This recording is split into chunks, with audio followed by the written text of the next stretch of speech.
Chapter 4, Henry.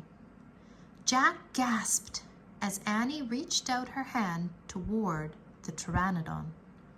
Oh no, he thought. Annie was always trying to make friends with animals, but this was going too far. Don't get too close to him, Annie, Jack shouted. Annie touched the pteranodon's crest. She stroked his neck. She was talking to him. What in the world is she saying? Jack wondered. He took a deep breath. Okay, he would go down too. It would be good to examine a pteranodon. He could take notes like a scientist. Jack started down the rope ladder. When he reached the ground, he was only a few feet away from the creature. The pteranodon stared at Jack. His eyes were bright and alert.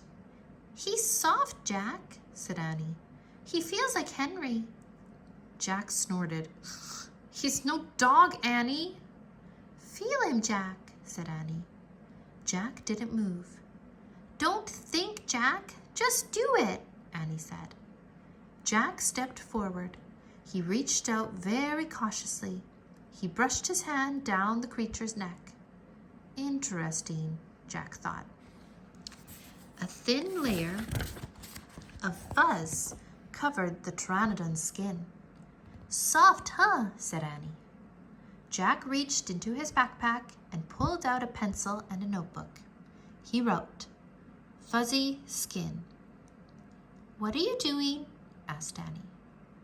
Taking notes, said Jack. We're probably the first people in the whole world to ever see a real live pteranodon. Jack looked at the pteranodon again.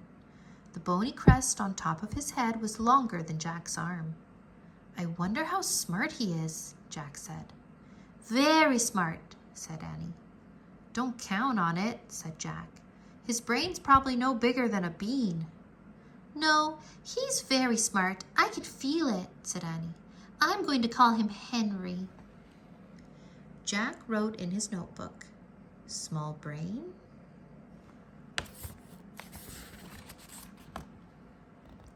Jack looked at the creature again. Maybe he's a mutant, he said. The pteranodon tilted his head. Annie laughed. He's not a mutant, Jack. Well, what's he doing here then? Where is this place? Said Jack. Annie leaned close to the pteranodon. Do you know where we are, Henry? She asked softly.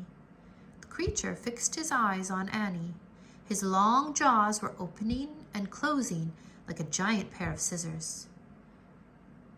Are you trying to talk to me, Henry? Asked Annie. Forget it, Annie. Jack wrote in his notebook, mouth like scissors. Did we come to a time long ago, Henry? Asked Annie. Is this a place from long ago? Suddenly, Annie gasped, Jack! Jack looked up. Annie was pointing toward the hill. On top stood a huge dinosaur.